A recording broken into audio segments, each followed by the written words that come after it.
300員工唔忍光，政治干預心慌慌。港台撐港台，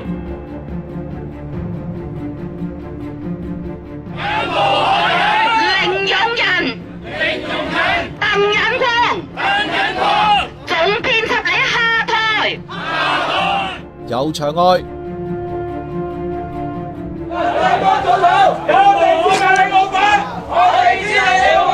嗌到場內。尋日鄧忍光出席港台員工大會，交代最近嘅滅聲傳聞。開播前幾個政黨加埋70幾人，先嚟為港台做下勢。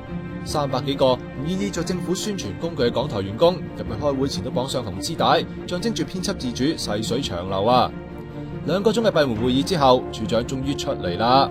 不過港台工會主席麥麗晶話，會上只係各自表述同語言藝術。仲有員工透露，鄧忍光會上話傳媒齊齊屈佢嘅政治任務，暗示有人特登向傳媒放料啊！作為一個特區政府嘅公務員，喺現在嘅問責制度之下，根本完全冇人有需要做任何嘅政治任務。如果我作為公務員冇政治任務嘅話，根本談不上我會交政治任務俾任何人。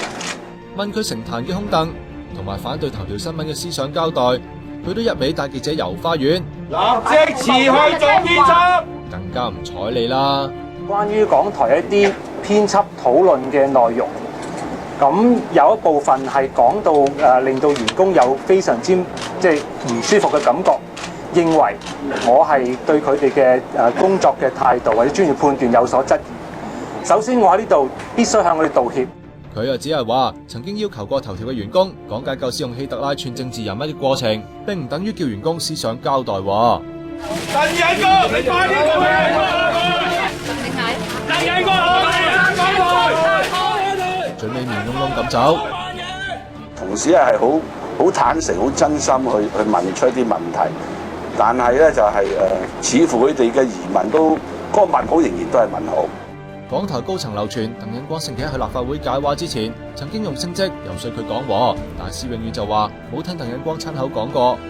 不過就話如果立法會用權力及特權法調查今次港台風波，佢好樂意喺立法會公開詳情啊！